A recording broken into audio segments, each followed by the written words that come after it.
the AR. That's two. Yeah, but not right next to each other. I thought that's. Hey, there he is. Listen to that. Look at that. That's I heard. Just had to bring in Fletch. All right, I'm cautiously optimistic. I am too. It's a little garbly, but we'll be all right. We'll be okay. Yeah, cautiously optimistic is a great word for it. This is the same issue we had with your mic last time, Phil. It was a little digitally, but we're okay. Let's move ahead because there's news, and that's the important thing. Yes, you'll be. It's Max Phil Room. There's a couple of stories that I want to address right out of the gate. I guess on a personal level, the one that really I found creepy was this. Oh, we lost him again. Nope, please don't. All right.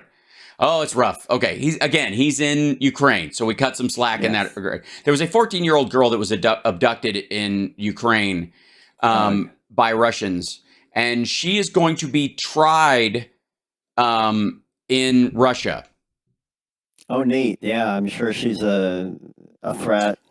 Yeah, a criminal case has been opened against a 14-year-old girl who had previously been deported from Ukraine. According to the ombudsman, a criminal case against the child was initiated after the Ukrainian authorities found out about the girl and demanded her return.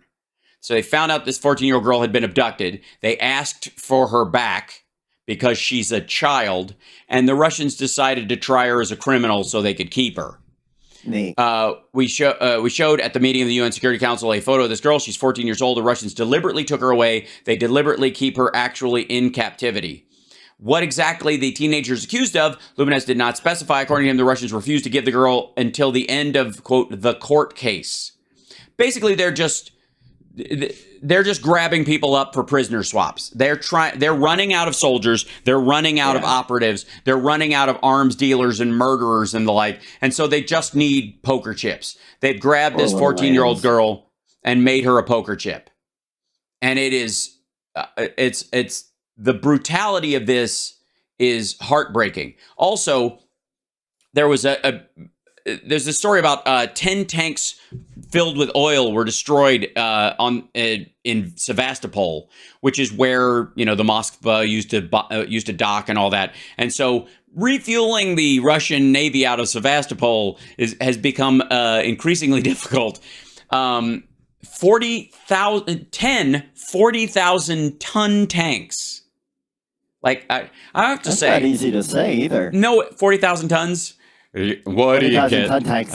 Another day older, and so I don't have a problem dealing with millions and even trillions in terms of dollars. I don't even have a hard time wrapping my head around billions in terms of population. You know what I mean? Like you can picture those. It's not a rough one, but whenever somebody gets into the thousands of tons, I always just picture whatever it is falling through the Earth's crust. I start with an elephant and then go, well, it's more than that. Yes, it's by a couple. 10 oil tanks with a total capacity of 40,000 tons were destroyed. The fuel was intended for the Russian fleet, according to the GUR, the Ukraine's Ministry of Defense. It happened at Kozacha Bay. And I have to say, if I can show this on the live stream, the picture of this, let me show you this real quick. Looks like oh. Yeah. It's straight up like mushroom cloud of a different type. It's the kind of mushroom cloud you would expect on The Last of Us. It's this two-tiered mushroom cloud over the area. Oof. And then that's a lot of boats putting around firing missiles at civilian targets. That's not going to happen. That said, also, this is the story I want to bring up to Phil once we get him back on. He's trying desperately to get back in there. I'm checking in on him as we go. When the armed forces, this is a story from, I think it originated in a Ukrainian paper. When the armed forces of Ukraine approach the borders of temporarily occupied Crimea, strikes on Russian military facilities on the peninsula will begin. According to the former advisor to the office of the president of Ukraine, Oleksiy Arostovich, the first to be destroyed are the Crimean Bridge, the base of the Russian armed forces, and the Black Sea Fleet. He shared the details on his YouTube channel. That's where it was initially. I will tell you as a military man what will happen. The whole holiday will begin when we reach the borders of Crimea. It will start from the Crimean Bridge to make it more fun, and then the processing of strategic warehouses, airfields, military bases, and factories will begin, which are related to maintaining combat readiness, Russian grouping, and then they will start working on the fleet. In his opinion, there will be 10 strikes a week. Following an example of what was observed at the airfield in Evpatoria last year, which is when they took back, I believe, the airfield outside of Kiev, and then used the same technique in Kharkiv and Kherson. In his, 10 strikes a week, he advised Russians who illegally moved to the peninsula during the occupation should think about returning home. And at the same time, those who do not want to part with the resorts should, quote, get morally ready now. Not quite sure what that means, Johnny Million. I'm gonna go with they perhaps should get right with God because they're going to meet their maker soon. Maybe that would be I would directly take it. Or make sure you're not fighting on the side of the bad guys. You know, it's time to switch teams back to your original allegiance or something. In a very short time, you will need it. I would already be packing my bags while the Crimean Bridge is intact, said a former employee of the OP. Arestovich believes that after the deoccupation of Crimea, the relatives of Russian soldiers who are there will leave. Yeah, I'm fairly certain that's true. I'm convinced that could happen. Let's see. All right. Military expert, Colonel of the Armed Forces of Ukraine, Peter Chernik, said earlier that it is much easier to liberate Crimea now than to pass the line of demarcation of the model on February 24th last year. This requires long-range missiles and good aircraft. At the same time, military expert Roman Svitan believes. Oh wait, I hear the voice of our dear friend Philip Ittner trying round 3. I think it's going to work. I'm excited. I'm gonna go for it just because I can. And this one will bring him in.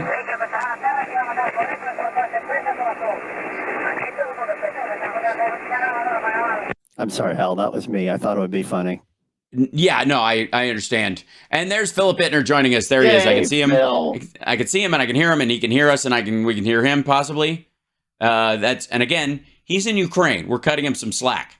He's trying to get this stuff working with the internet. There. Okay, almost, maybe, no. Oh, so almost. close. So back up, and there we go. All right. Well, thank you. Yes, we need one of those. We're experiencing technical difficulties. We'll be back right after this. Did you add that music? Because I love it, and I think it has to be a recurring. Oh, there he is. Oh yeah, I'll keep it. I'll send it to you too. We see you, Phil, and we hear you. Do you hear you? Do you hear me? We do. Yeah, pretty much. Boy, finally. And hold on a second. Frustrating. It is. It's going to be rough. It's okay. You're in a foreign country far away with a lot going on. You can hear us now and we can hear you, though. And it's fantastic. Don't touch anything. Yep. No one and Not you sound great. Anything. Nobody touched anything. Don't do it. That includes you, Johnny Million. Don't touch any. No, don't do it.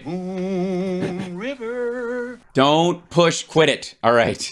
We got to cut the tension with something. So right before you came on, Phil, I was just bringing up the fact that one of the former members of the, I guess, the Office of the Presidency, this guy Arestovich, said that he basically told what the strategy will be for the reclamation of Crimea. And that it will start with the bridge, and then it will finish with the and then go to the depots and any kind of storage warehouses, any place that they might be holding arms or troops might be positioned, and then they'll go to the boats. And he's saying that because they have the long range ability that they did not have, earlier, this will be arguably easier to do than some of the territory they took back earlier this year. Thoughts? We got about 2 minutes and we'll go to a break and we'll come back in with questions. Yeah, no, I mean, all you have to do is look at the oil depot, the fuel depot that's burning right now. The closer the Ukrainians get to Crimea, the more that their long distance weapons, in particular the HIMARS, will be able to wreak havoc on the peninsula. So Uh, but the other important thing will be to cut off the land bridge, and that will be that will not be artillery, that will be armor, and that's a really big question. And then will be uh, that, that's why we gave them the tanks and the fighting vehicles, and it has to come good. So in the peninsula, in particular, they have to strengthen the sea on the land bridge, and that's, I think, going to be harder than being able to lob stuff into Crimea, because they're getting very, very close to the weapon range of the weapon systems that. Agreed. There is a obviously Medvedev has been making noise about that explosion you were just talking about, and saying that the Ukrainians are salivating at the idea of destroying the existence of Russia, blah, blah, basically inverting their talk about Ukraine on themselves. This has been a running theme across the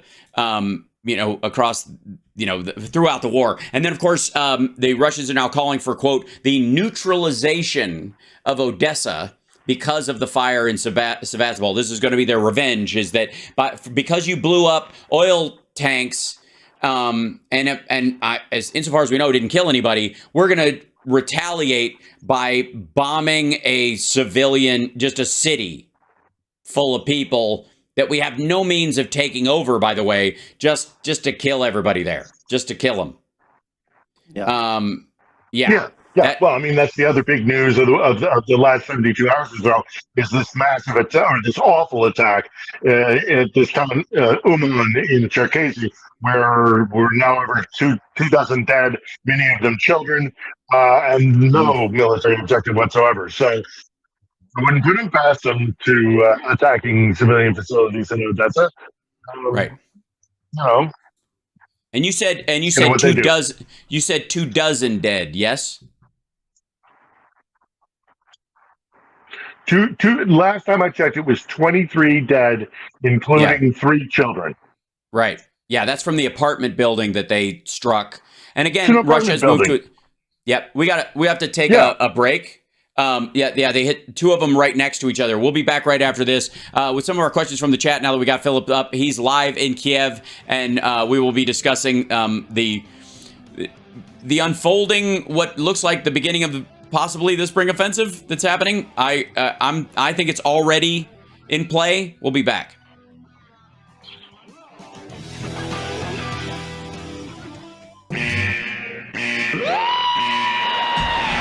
Attention, stop what you're doing. Because we're coming back to the Hal Sparks radio program, Mega Worldwide. Oh my God! They went a little crazy with it, and I appreciate it. Now let's get back with Hal Sparks radio program, Mega Worldwide. So, I don't know, if you'll agree with me about this or not, Phil, but Russia's really weird. As a country, they're just friggin' weird. They just had a parade of kindergartners in military uniforms because I guess every adult soldier is being murdered in another country under orders from a balding psychopath in a basement. So apparently, I mean, if that's your idea of a good time.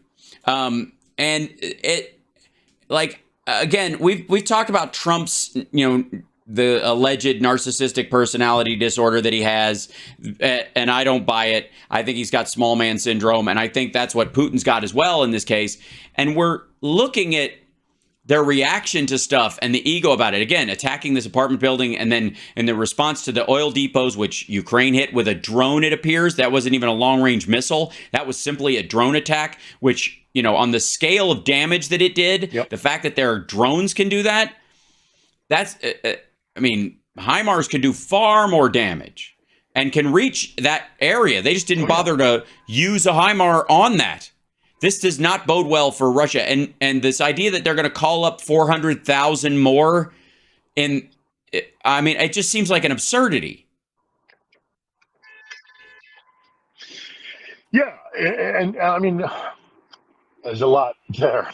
Yeah. The parade of kids, I suspect, is Yeah. probably in the run up to May 9th. Sure. Yep. May 9th, which is Victory Day in Russia.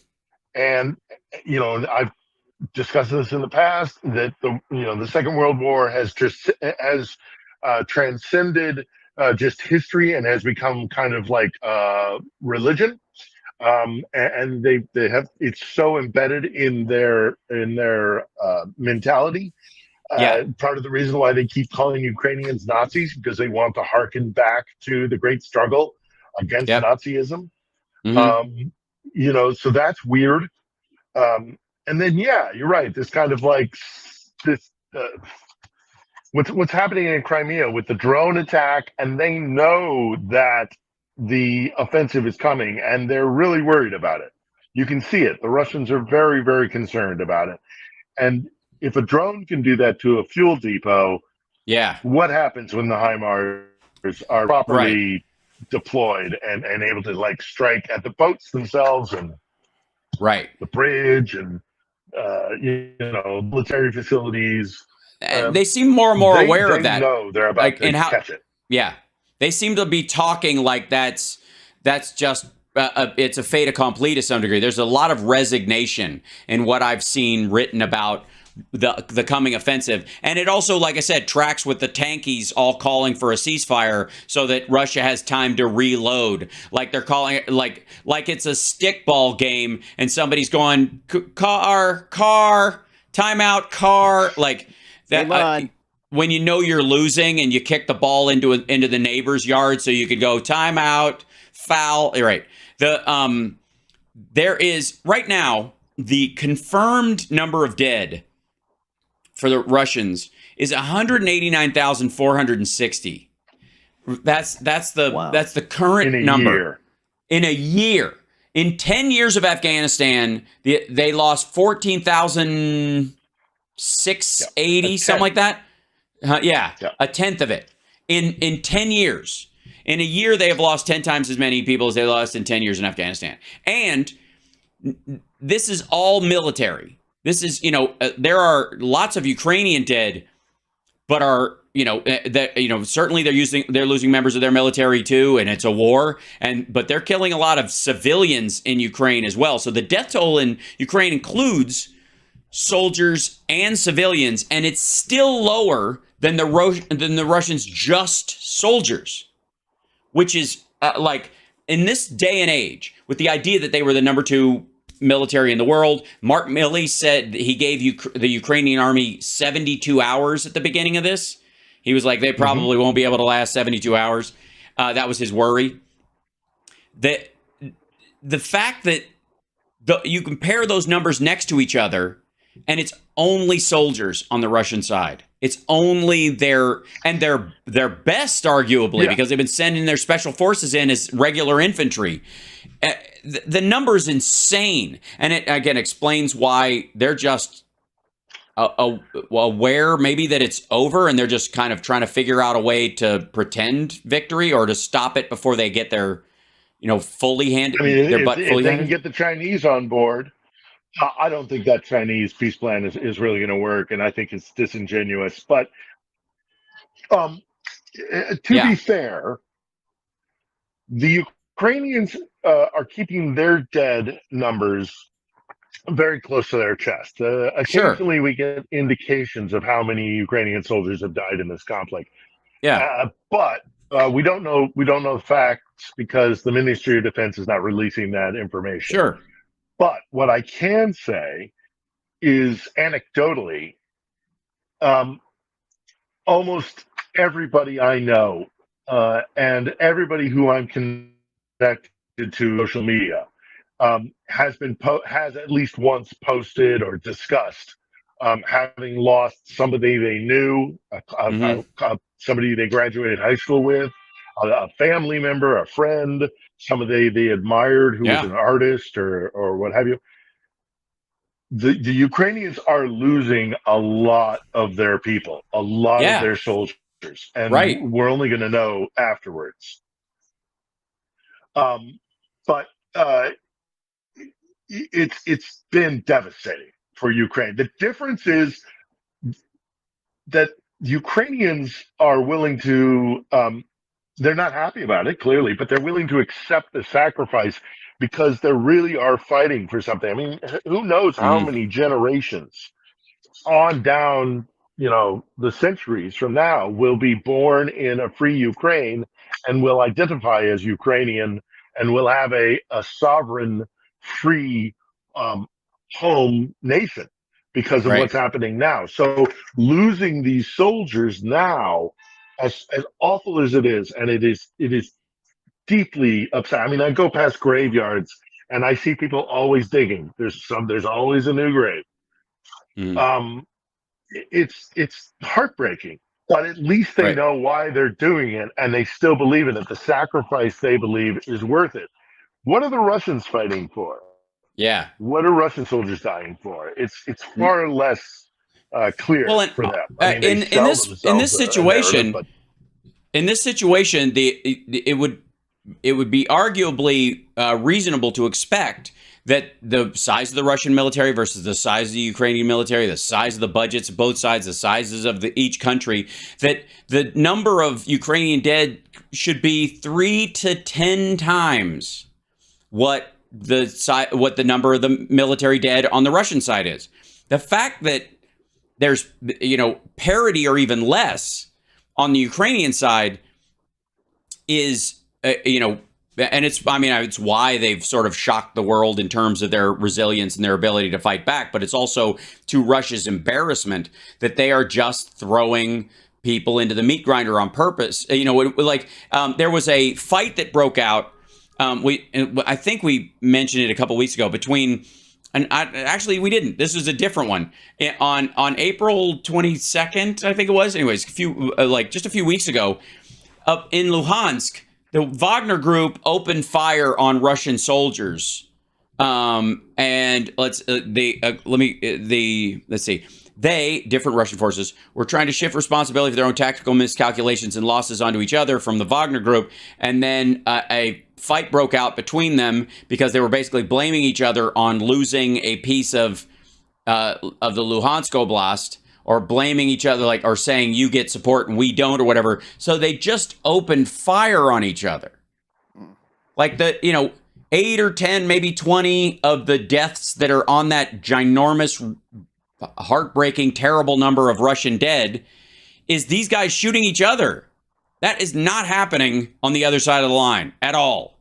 And the idea that you would want a country where that is possible, where that kind of thing is commonplace at this point, running your country is insanity. Yeah. I just don't get it. And look, I think the numbers of 10 to 15 Russians dead for every one Ukrainian.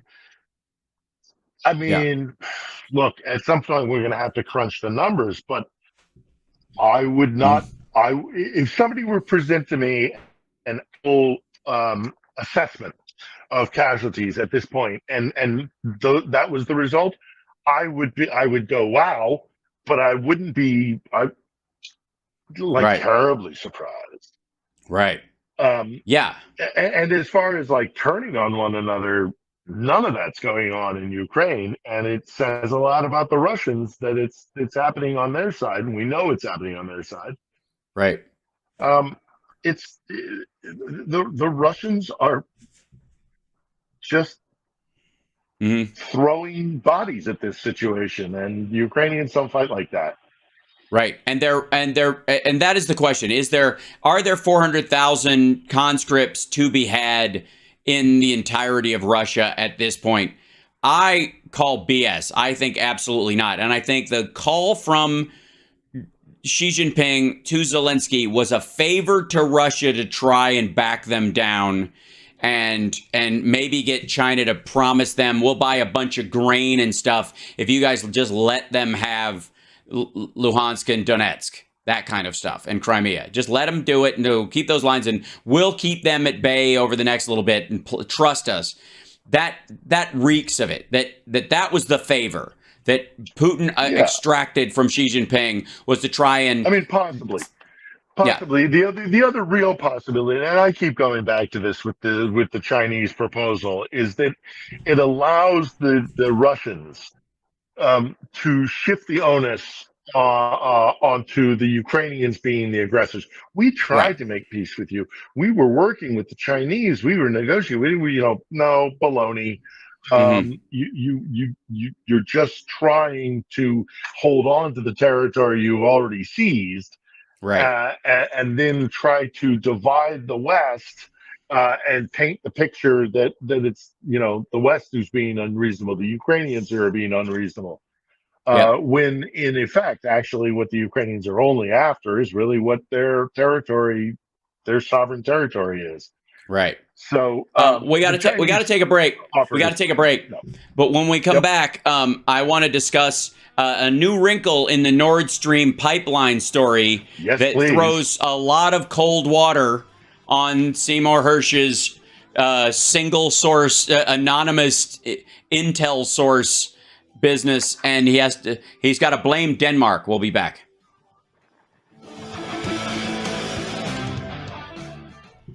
Radio program Mega Worldwide. Welcome back. So, obviously, yours truly has had my theory, and I stick to it, that a pig destroyed the Nord Stream pipeline, a pipe inspection gadget that was sent in with explosives. And there were other things that were teed up to do it. You'd want to remove the cameras in the area. You'd want to take the sensors off if you wanted to not notice it was happening. And the story from... You'll recall our different Philip Ittner. By the way, follow Philip on Twitter at Philip Ittner, 1L, 2Ts, and at Johnny Million for all your Johnny Million needs. And in the process of his story, he spoke to a single unnamed source, no corroboration, but whatever. Who needs it? It's his source that's been feeding him stuff for years. So again, journalists who have sources inside the intelligence community that don't verify that stuff with other people inside, or don't have a second source. I'm just saying, I would get a second opinion, because people in the intel business might not always tell you the truth on purpose. Maybe once they've got you on the hook, they want to keep you there. I don't know. Anyways, and if they just tell you America bad stories and you print them and it gets you a paycheck, maybe why bother checking? But anyways, he put this whole thing out that the Nord Stream was blown up by the United States because a couple of weeks ahead of time, we sent in some ninjas. And Joe Biden signed off on a Coast Guard ship to go in there, and it was the SS Minnow was seen loitering in the area, 2 or 3 weeks before the Nord Stream explosion, and therefore a couple of weeks later, in spite of the fact that there are cameras and sensors all along the pipeline, that Russia has access to all the footage and all the sensor data, which they could absolutely release anytime they wanted to, that would clearly show the SS Minnow and G.I. Joe and Snake Eyes and Jesse Ventura from the Predator team and Carl Weathers, getting dropped into the meat grinder. They don't. I don't know why.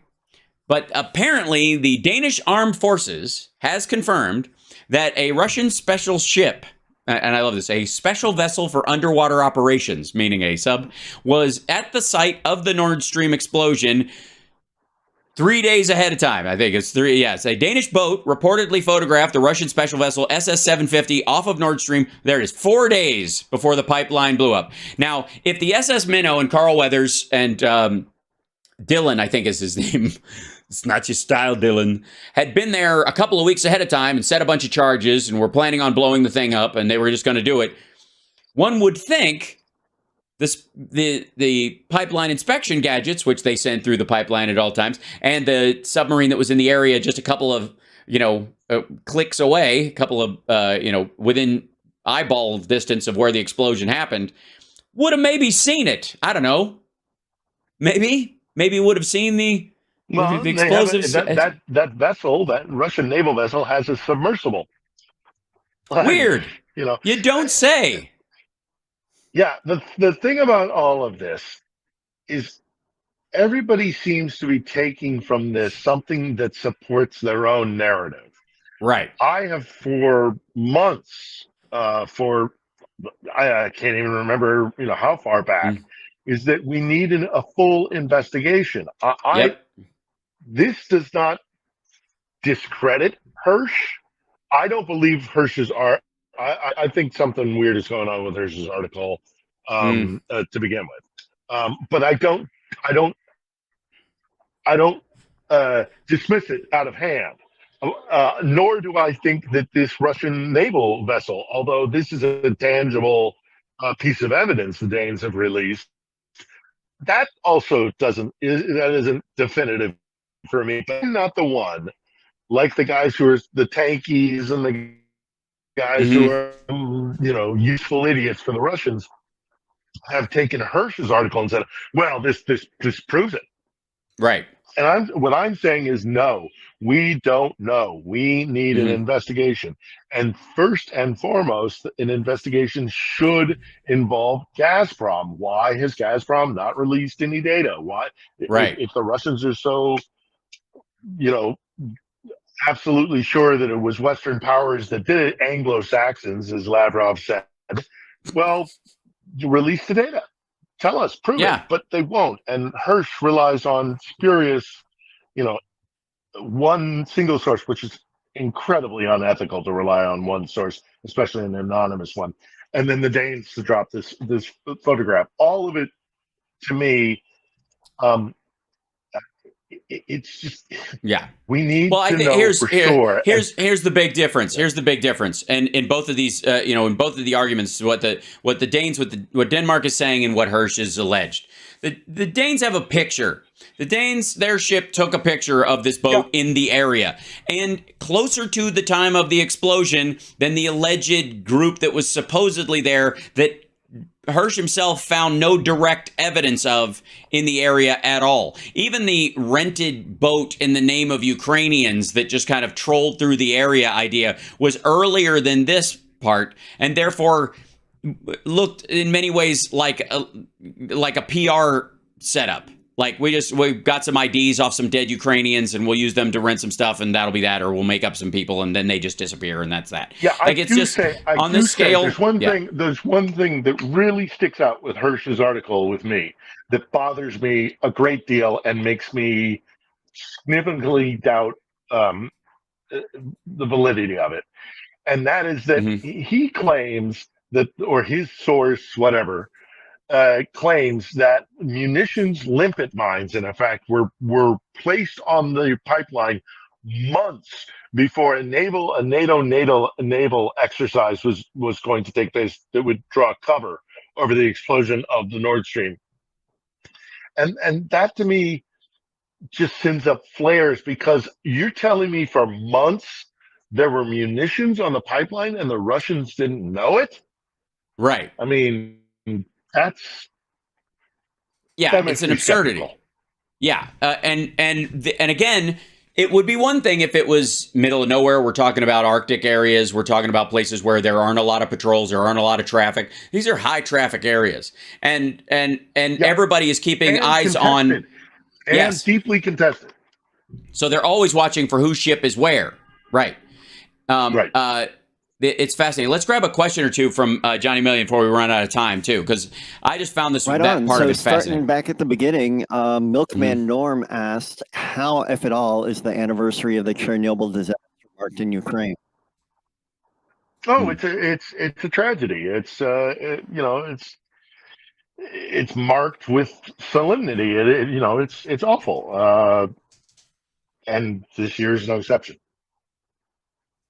I did the 25th anniversary of it back in 2001. Then it was, perfect. All right, so we've got another one here from Randalina asking, and this was a super chat question: will China negotiate a peace deal between Russia and Ukraine? What's China's angle? No, they won't. They're going to try. They don't want peace. They want to, I say they don't want peace. They might want to try and position themselves as peace brokers on a global stage, but I doubt that very much. I think the better explanation is that my position, Ukraine and the West, as the unreasonable ones. The Chinese narrative that will be picked up by the Russians, and it will be picked up by the tankies and those who support Russia. that the West is being the unreasonable, Ukraine is being the unreasonable one, and the hope will be that will fracture support for Ukraine. The peace plan is, there's no specifics. There's no real substance to it. It is basically just let Russia have the territory that they seized by force. Mm-hmm. It's not going to work. Cool. Let's Johnny? squeeze in another one here. Yeah. We've got, One real quick one. From Yep. William Decker. Will the planned Ukrainian counteroffensive involve any Leopard weapon system? One more quick time. One more Yeah, time. say that again. Will the planned Ukrainian counteroffensive involve any Leopard's new weapon systems? Yes. Bradley Strikers definitely out on the front line. Leopards are going to be there shortly. Even the Abrams are being bumped up. Yes. Western equipment is on the front line now and will be utilized during the counteroffensive. It is essential that it is used effectively and properly, and that the Ukrainians make significant gains, because we've given them a lot of kit. We need to see results, and the Ukrainians know it. Nice. Cool. That gets us through a couple of them. Thanks, everybody, for being patient today as we dealt with the technical difficulties getting Philip in from Ukraine. But he will be with me on Wednesday for the live stream at infotainmentwars.com and at twitch.tv/HalSparks, whatever your source is. Thumbs up, support the show, subscribe. We're close to 50K on YouTube. I didn't even mention that because we had so much show today. And see you guys later, and you're wonderful, and take care, and we'll see you. Bye. Thanks, everyone.